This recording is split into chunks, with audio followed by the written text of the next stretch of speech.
Welcome to another edition of the DJ Roscoe Sports Show for this Taco Tuesday, April 28th, 2026. Come live from Palatial Black Trolley with my sidekick and co-host, LJ Turetsky. Sometimes he wants to be called Lewis, sometimes he wants to be called Jasper. He doesn't like to be called LJ sometimes, but he's always going to be my LJ. You want to say hi to the show? You have to get up in the camera to say hi. Hi. He's got his headphones. He's become addicted to Full House on Disney Plus, and then Fuller House on Netflix, the spin-off show, and he's been a big fan of that. So he's listened to that. My daughter's at dance class, his sister's at dance class, about to have a big dance recital week after Mother's Day. Get on that, guys. Mother's Day, guys and girls, get ready for it. Mother's Day is May 10th, so that's only 12 days from now. Dozen days until you don't get in the doghouse. Make sure you get nice Mother's Day gifts for the important women in your lives. A lot of great stuff to talk about. We got NBA playoffs.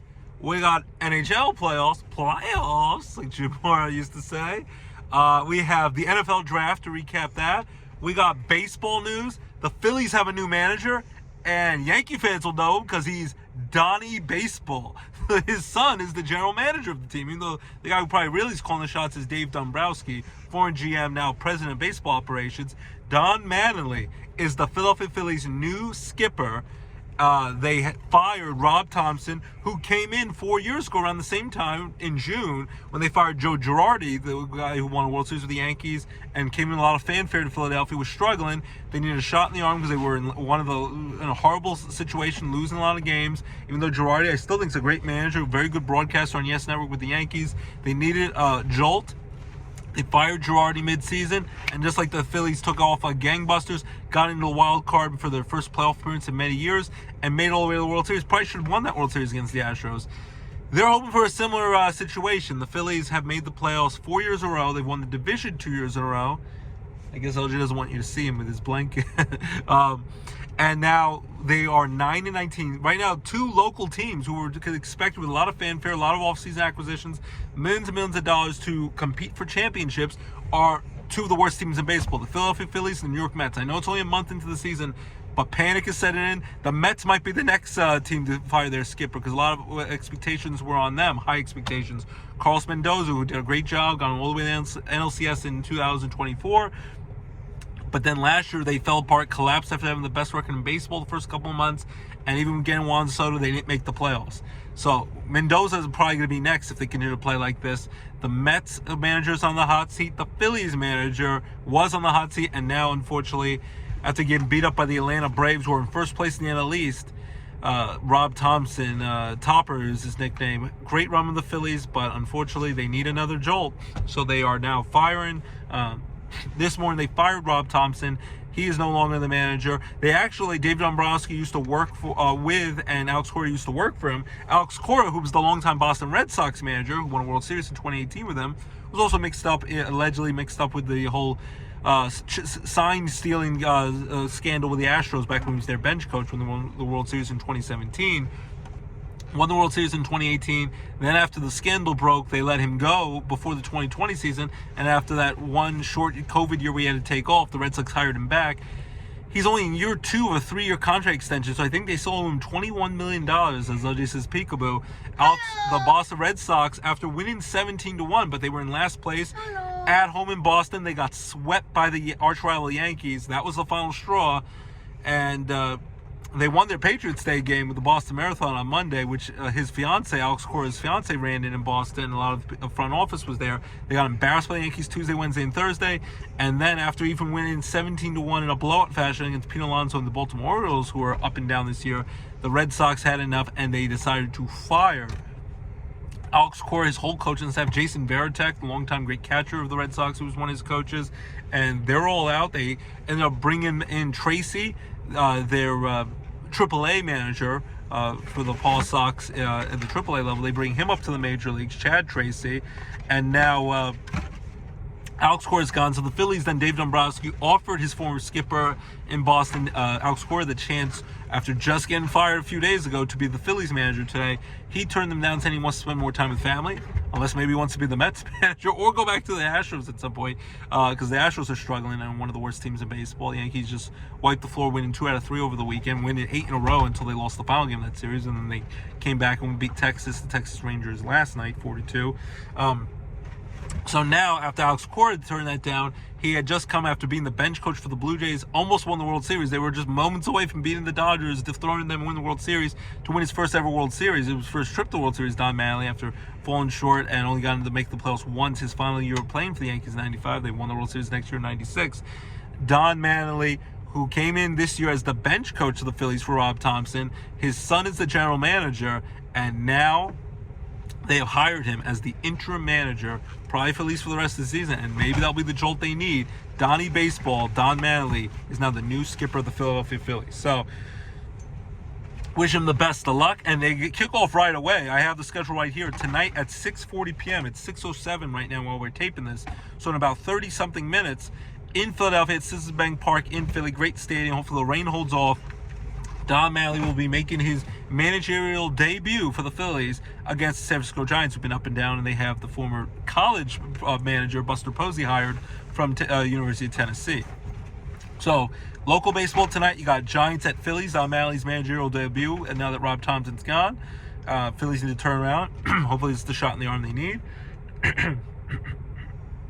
The St. Louis Cardinals at 6:40 p.m. to go on the road at the Pittsburgh Pirates. So 2 games in Pennsylvania for the major leagues. Cardinals at Pirates. Pirates are playing pretty good baseball. Cardinals playing okay as well.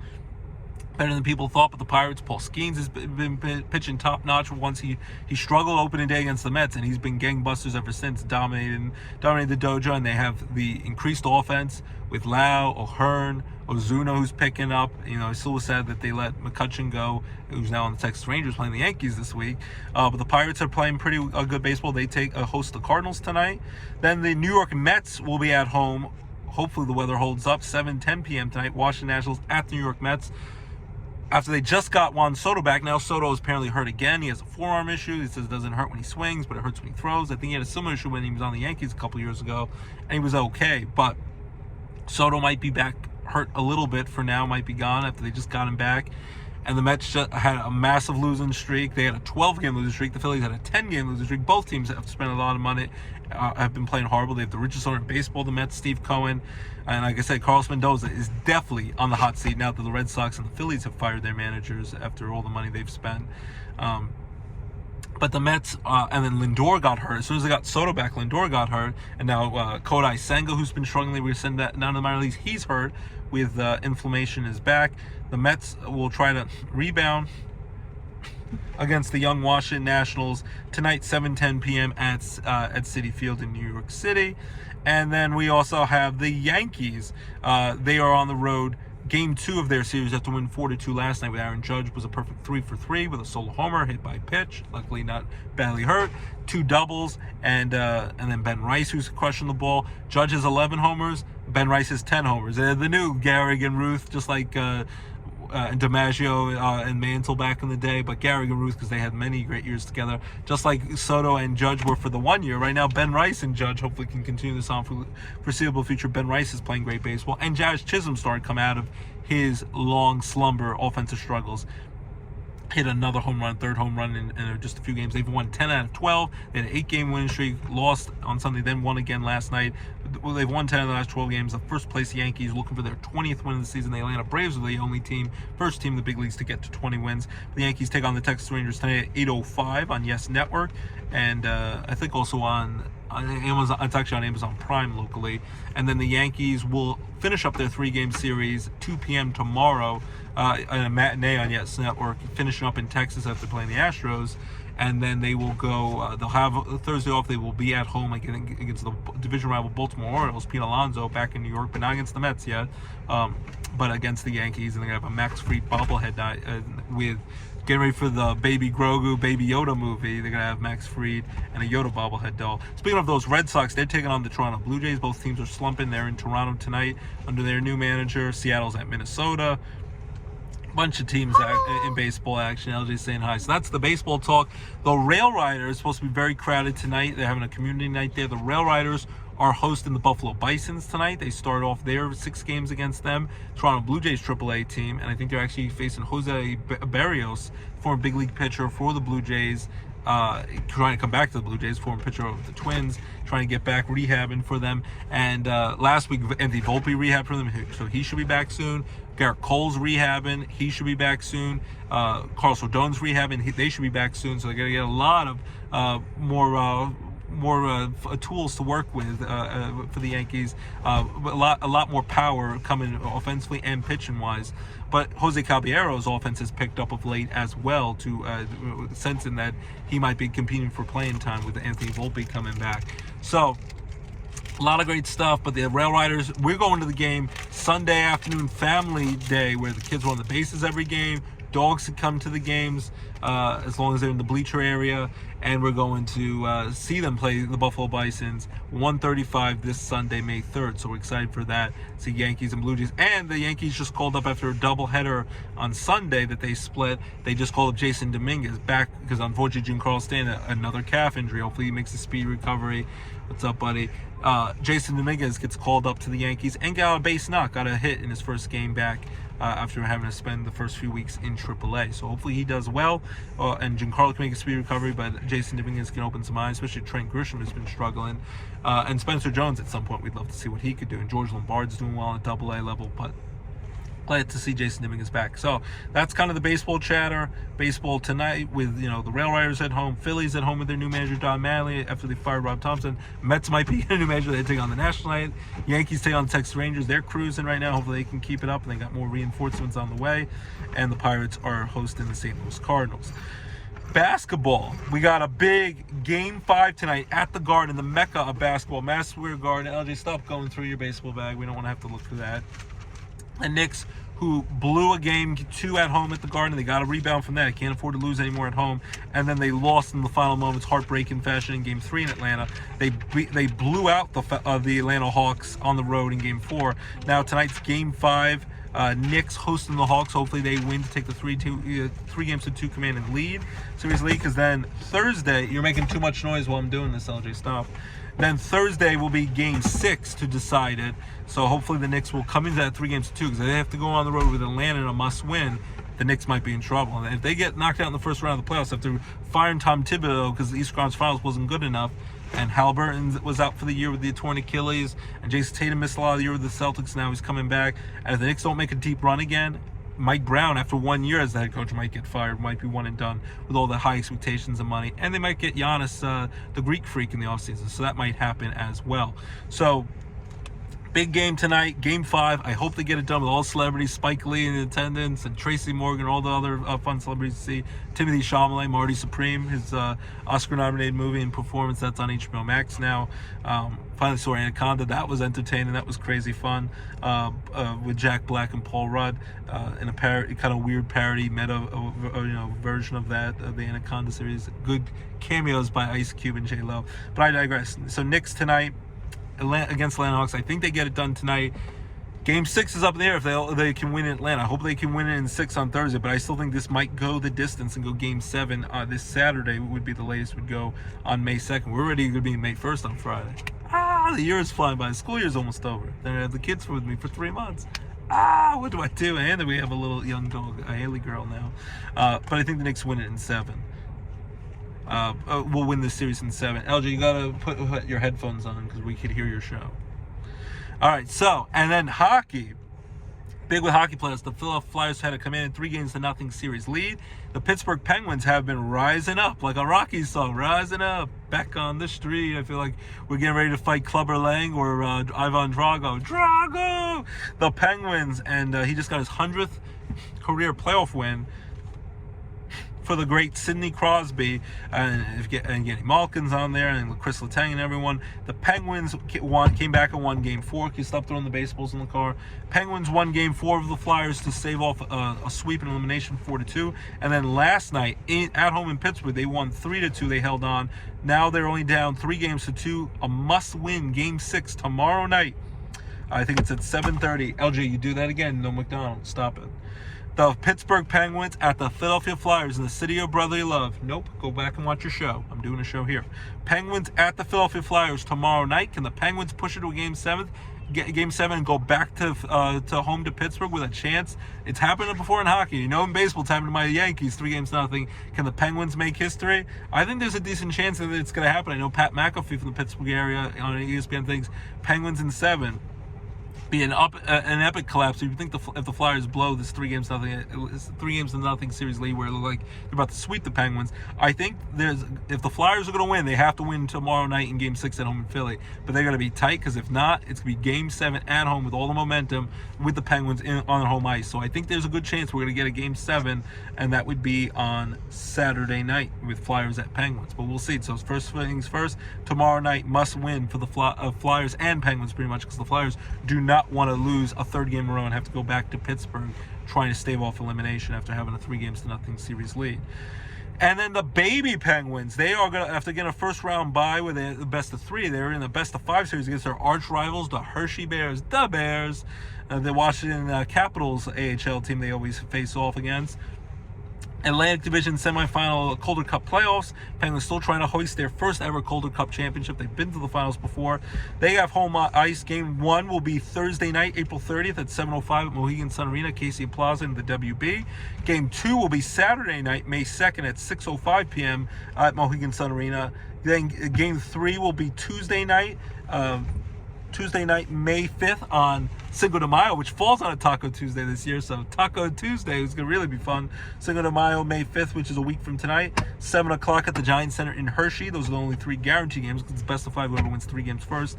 If necessary, Game 4 will be Thursday, May 7th at 7 o'clock at Giants Center in Hershey. And if it goes the distance, Game 5 will be next Saturday, May 9th at 6:05 p.m. at Mohegan Sun Arena in Casey Plaza in Wilkes-Barre to decide who's going to the conference finals. Baby Penguins, hopefully we'll get it done and knock off the Hershey Bears in minor league hockey. So, in the playoffs, and maybe win a Calder Cup final for the first time ever. So that's what's going on with the hockey situation.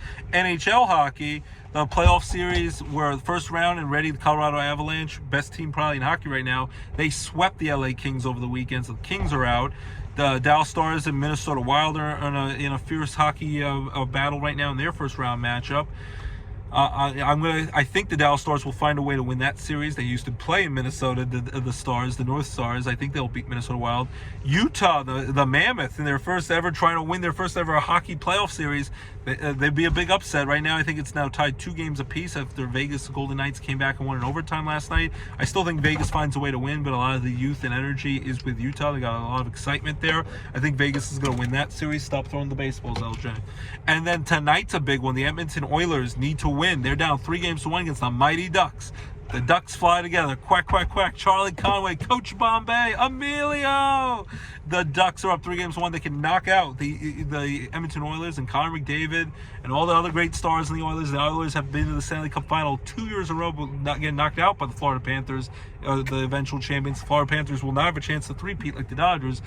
This year will try to because the Florida Panthers didn't qualify for the playoffs. So I think the Oilers win tonight at home against the Ducks to get it to 3-2, and I still think they have a chance to come all the way back and win this series. But the Ducks have really impressed me here, and they right now give them a slight advantage. It looks like they might be knocking off the Edmonton Oilers, but they really have their championship pedigree. Connor McDavid, they already fell apart.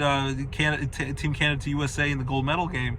Connor McDavid needs to find a way to dig deep and find a way. This might be their year now that the Florida Panthers are out of their way, but they might not even get out of the first round. So I'm going to give the Ducks a slight advantage to win that, but Edmonton might come all the way back there. Buffalo Sabres, first time in the playoffs in over a decade. They are up 3-1 against Dave Portnoy's Boston Bruins. I think the Buffalo Sabres, Josh Allen's there banging on the drum. Buffalo's pumped. I know it's more of a football town. They're going to open up their new stadium this year. Josh Allen is now married, has a kid with Haley Steinfeld, and maybe this will be the year they finally win the Super Bowl in their first year of the new stadium. I thought they were going to win in there last year. The old stadium, Connor McGovern, the local kid from Lake Lehman High School in Penn State. He signed a big contract extension the offseason, 4 years, $52 million. So Buffalo is buzzing.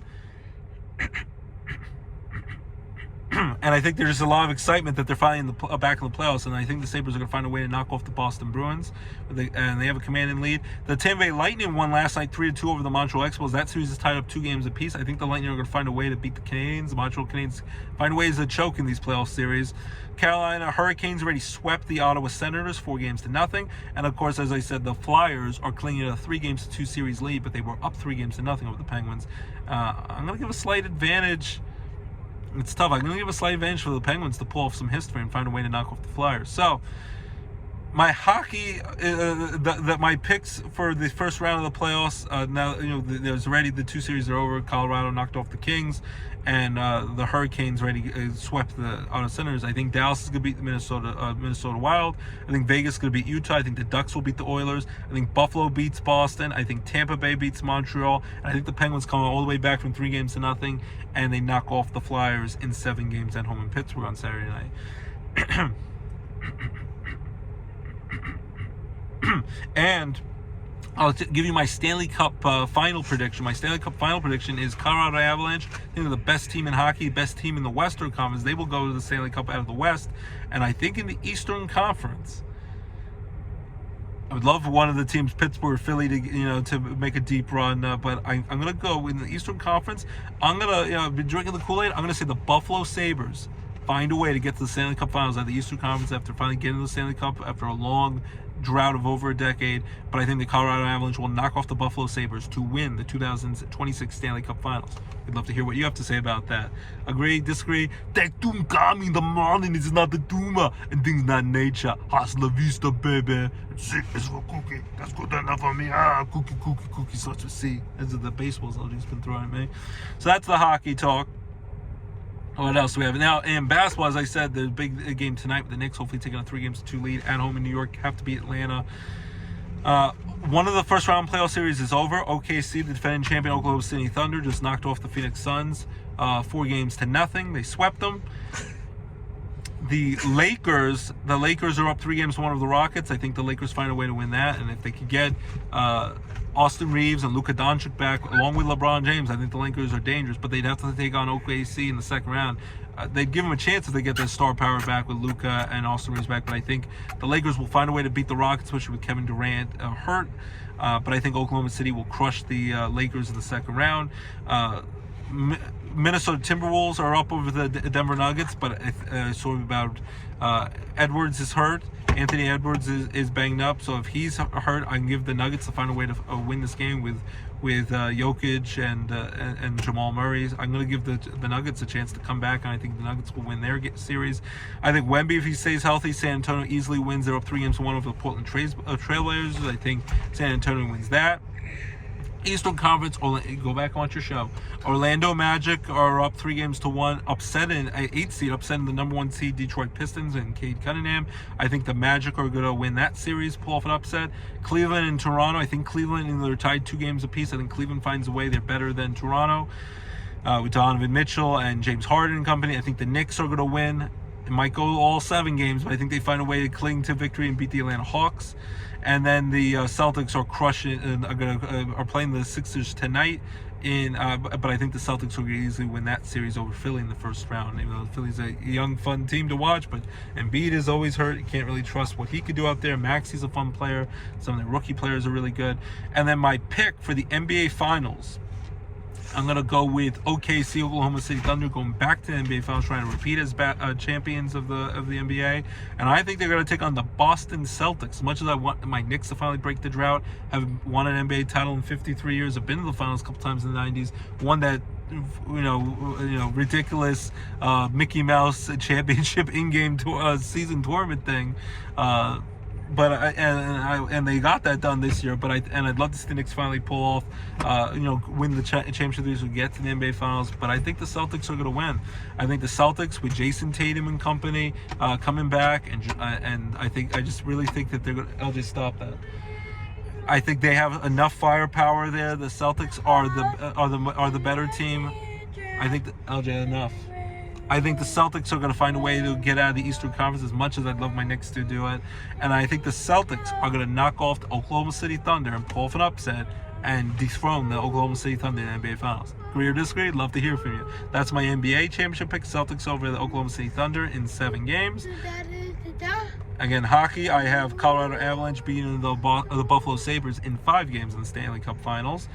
We talked about baseball, and now we're going football. We're going to have, once they released it, we did basketball, hockey, baseball, and then football. Once we'll do a release show, a scheduled release show once that comes out in early May, early to mid-May. They start announcing that, so we'll be very excited to break down like the Jets, the Giants, the Eagles, the Steelers schedules, Buffalo Bills, like the local teams, and any big Monday Night Football and primetime matchups and things like that. So we'll do that coming up very soon on one of our next shows. But the NFL draft happened in Pittsburgh. They set a record for attendance, over 800,000 people.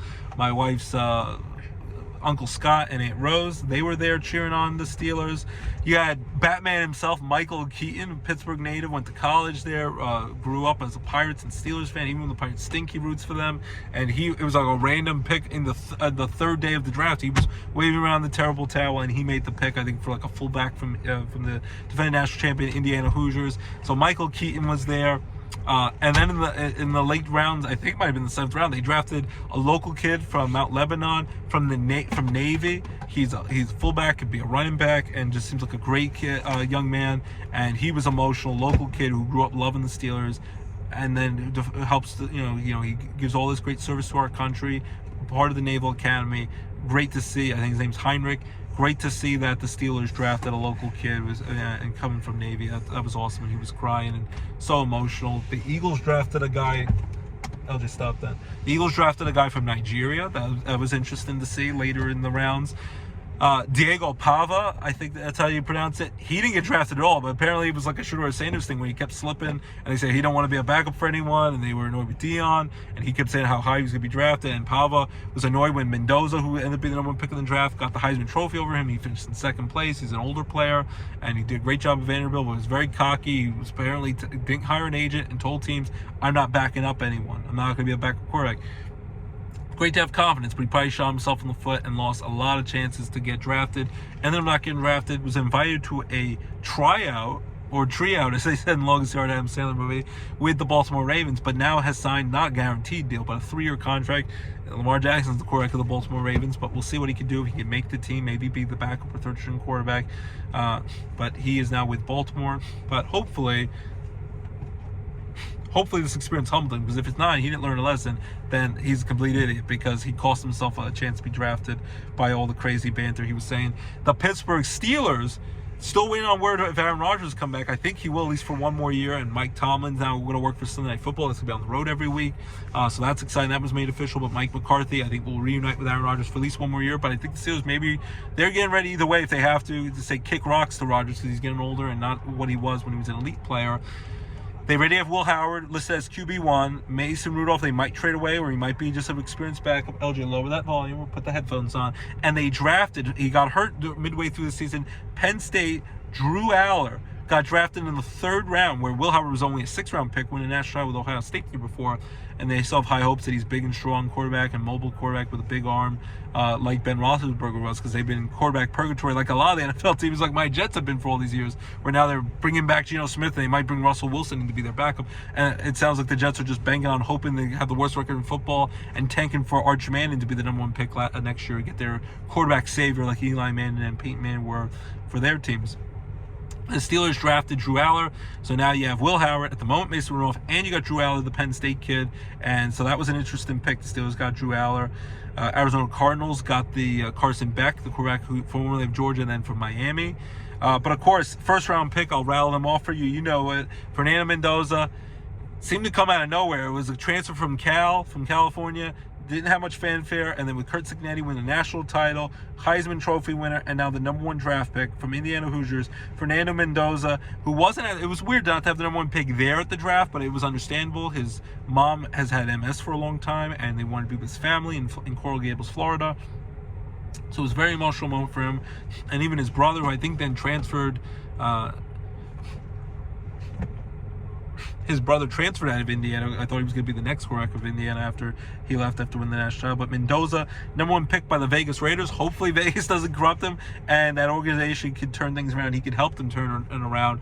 Tom Brady, mentoring him as one of the co-owners of, one of the owners of the Raiders. But Fernando Mendoza, number 1 draft pick out of Indiana, going to the Vegas Raiders. Number 2, of course, my Jets, who had the same crappy 3-14 record as the Raiders, but the Jets, the Raiders have the tiebreaker, which would have been great if the Jets could have got Mendoza, but they would have found a way to screw that up. The Jets get a nice pass rusher, edge rusher from Texas Tech, David Bailey. Hopefully he's the real deal. And number 2 with the Jets. Number 3 pick, Jeremiah Love from Notre Dame, goes to the Arizona Cardinals. Big-time running back. It seems like he's explosive. Pass catching the ball with screen passes and running the ball, so hope for a lot of success for him, the Notre Dame product. And his backup running back also got drafted, I think, at late first round. So both guys got picked in this draft, so that was cool to see. Carnell Tate got picked number 4 by the Tennessee Titans, wide receiver. I think from Ohio State, the Ohio State Buckeyes, who constantly getting wide receivers, getting drafted high in the draft. Arvell Reese from Ohio State, an edge rusher, goes to New York Giants under new head coach John Harbaugh. Mansour Delane, cornerback for the Kansas City Chiefs. They traded up from for the Cleveland Browns to get that number 7 pick from number 9. So the Chiefs are trying to get some nice defensive players to help them out. And then they got an LSU quarterback who might, help them out down the road at some point. But they got the LSU quarterback who slipped in the draft and felt bad because they kept showing him in the green room waiting to be picked with his friends and family, and kept slipping in the draft. Washington Commanders got Sonny Styles, linebacker. Number 7th pick. The number 8th pick, Jordan Tyson, New Orleans Saints got, wide receiver. The number 9 pick, Spencer Fano, offensive lineman that they traded back number 9 from Kansas City Chiefs pick, the Cleveland Browns. The Giants had the 5th and the 10th pick after they traded Dexter Lawrence to the Cincinnati Bengals, who need defensive help, especially after losing Tyler Hendrickson to the Baltimore Ravens. Giants got an offensive lineman, Francis Magoa from the Miami Hurricanes, who made the national championship last year. And I already love the offensive lineman mentality. He's like, he hasn't even met the guy yet, but his new quarterback, Jackson Dart, who showed a lot of positive signs as a rookie with the Giants, he's like, I'm ready to die for my quarterback. So I love that with offensive linemen. LJ, my son's a young offensive lineman for the Dallas Mountaineers. Hopefully one day his dream is to make the NFL. No, that's a long way away, and there'd be a lot of luck involved, a lot of talent, a lot of hard work. But I love that mentality. And I always tell them, do whatever it takes. Play the right way, play clean, work hard, do whatever it takes to protect your running back and your quarterback. It's like your mom out there, your dad out there, that's your family. Sometimes with them more than you are with your actual family when you're during the football season. Protect your quarterback at all costs, and that's what the new out of University of Miami, that's New York Giants offensive lineman already says, I would die for my quarterback. That's how much he loves him. Could sign. Dallas Cowboys, number 11 pick. They trade up from the Miami Dolphins. My son randomly likes the Dolphins, his favorite team. They got Caleb Downs, a very talented safety that should help the defensive core for the Dallas Cowboys. Miami Dolphins, they only traded up a pick, the Cowboys, for the Dolphins to get up to 11 and get Caleb Downs. The Miami Dolphins, they get a big, strong offensive tackle. They get Caden Proctor, Miami Dolphins drafted number 12. The number 13 pick, interesting pick, Ty Simpson, the Alabama quarterback. The LA Rams traded up with the Atlanta Hawks. Not Atlanta Hawks, they have basketball with the Knicks game tonight, my Knicks against the Hawks. They traded up with the Atlanta Falcons, and they get the number 13 pick. It might be an heir apparent, Matthew Stafford, MVP season, coming close, won a Super Bowl, came close to making another Super Bowl. I think they would have won the Super Bowl easily over the Patriots if they edged the Seahawks out, and so the Seahawks held on. But Sean McVay, ready playing for the future, whether, it's definitely Matthew Stafford's team. Hopefully he stays healthy, or it might happen sooner. But, in the next year or two, if, any year, it could be over because he's getting older out there. Maybe he'll ride off the sunset, hopefully with another championship. But when Matthew Stafford's done, maybe Ty Simpson's the real deal. The Jets were rumored to get him. Maybe the Jets would have gotten him number 16 if he was still around. But number 13, the LA Rams didn't want to take a chance. They got possibly their quarterback of the future, Ty Simpson out of Alabama. Number 14th pick, hard to pronounce some of these names. They got an offensive guard, Olavega Ione, Number 50, so they get some offensive linemen to protect Lamar Jackson. Number 15 pick, the Tampa Bay Buccaneers get Reuben Bain Jr., an edge rusher. 16th pick, the Jets had gotten this from the Colts. This pick, when they traded away Sauce Gardner. I still wish the Jets would have kept Sauce Gardner. He was our lockdown cornerback, just like Darrelle Revis Island was, and Deion Sanders back in the day.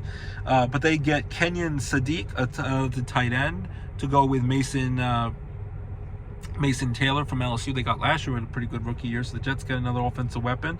Heard good things about him. Number 17th pick, Blake Miller goes to the Detroit Lions, offensive tackle, to help offensive linemen get another lineman to protect Jared Goff, their quarterback.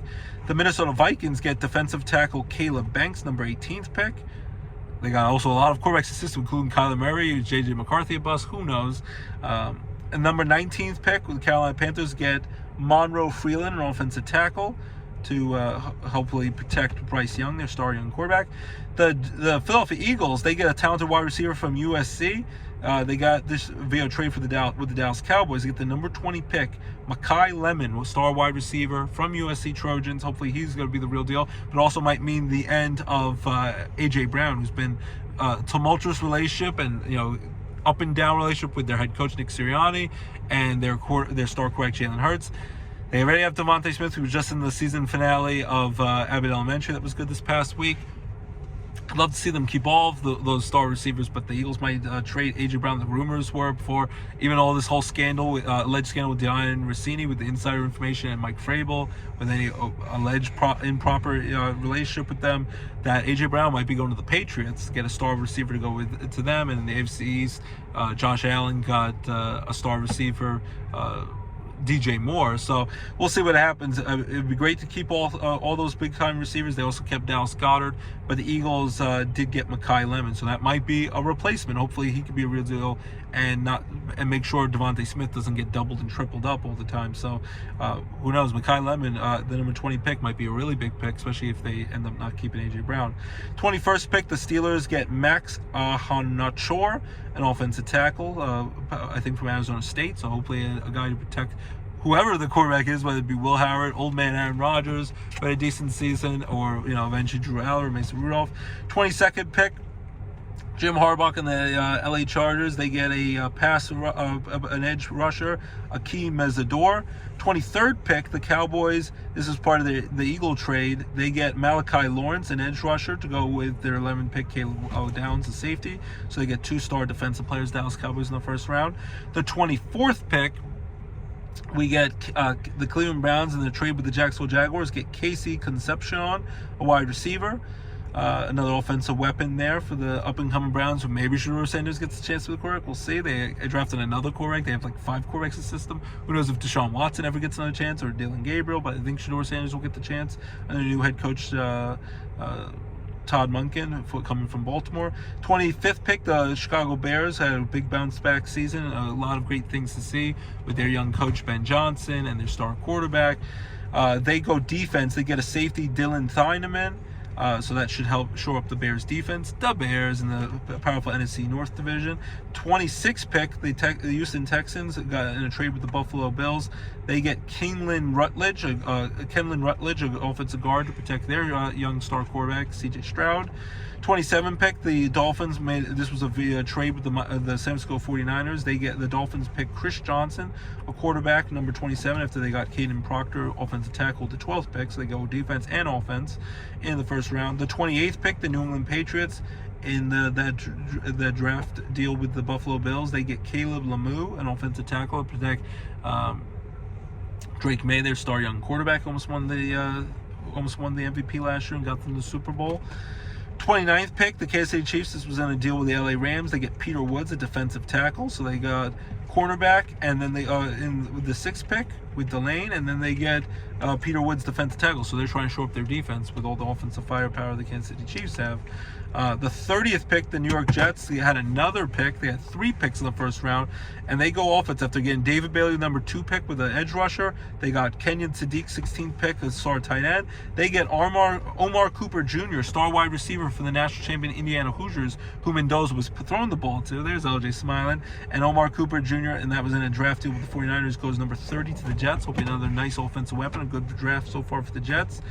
31st pick, the Tennessee Titans, in a deal with Buffalo. They get Keldrick Falk, an edge rusher. And the last pick of the first round, 32nd pick, Jadarian Price, goes to the Super Bowl champion Seattle Seahawks, a running back. So a lot of moves in the first round. And then, like I said, the Steelers also got Drew Aller. They got another running back. They got the local kid from Mount Lebanon, from Navy. That was cool to see.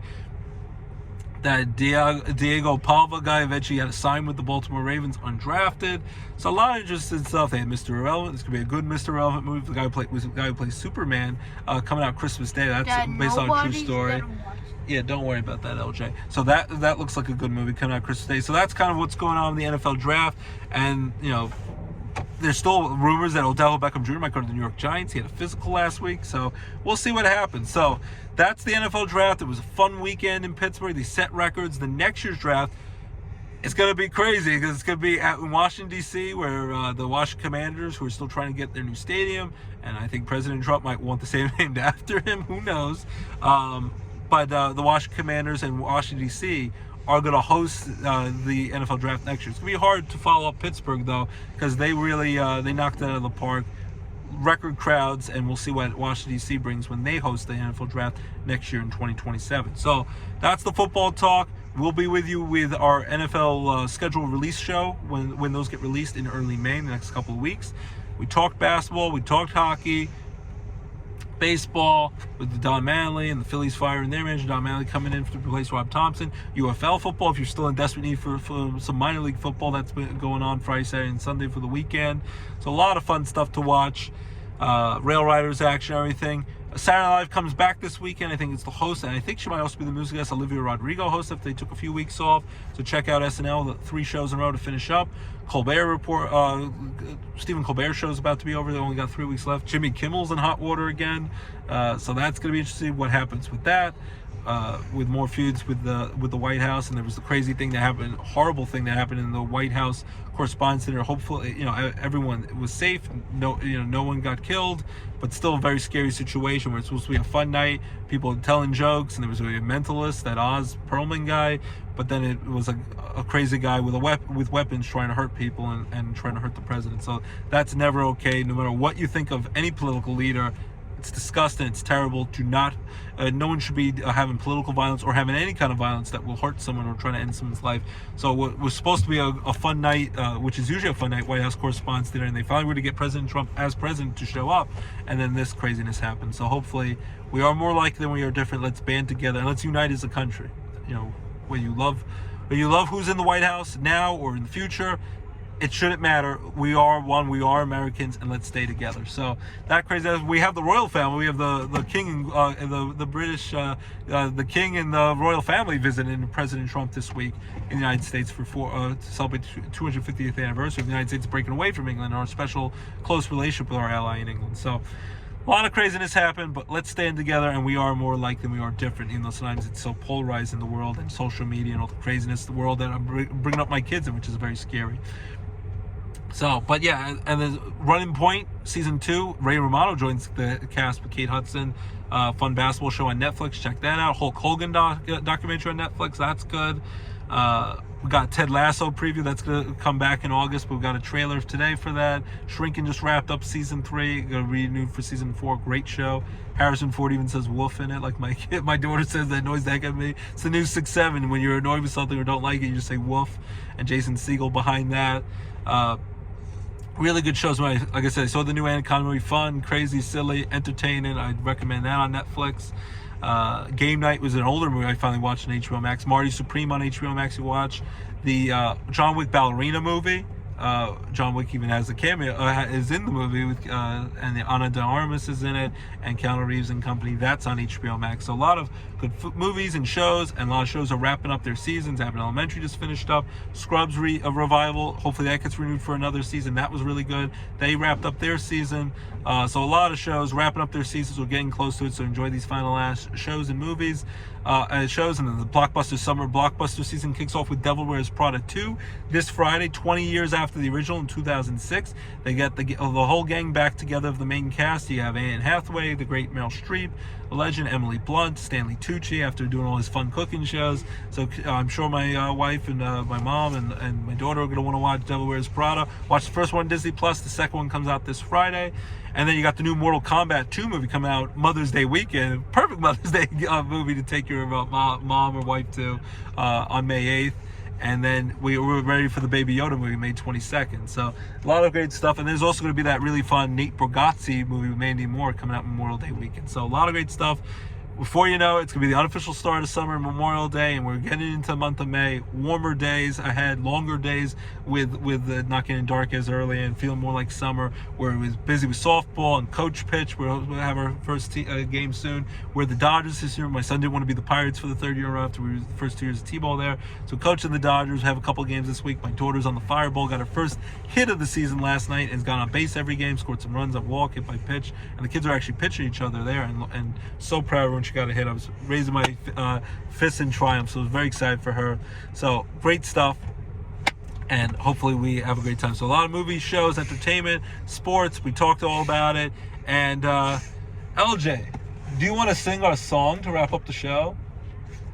Do you want to sing a song to wrap up the show? LJ, do you want to sing a song to wrap up the show? What? Do you want to sing a song to wrap up the show? I always sing a song to wrap up the show. This is my son LJ. He's watching Floss. Do you know the Full House song? The theme song? Do you want to sing it?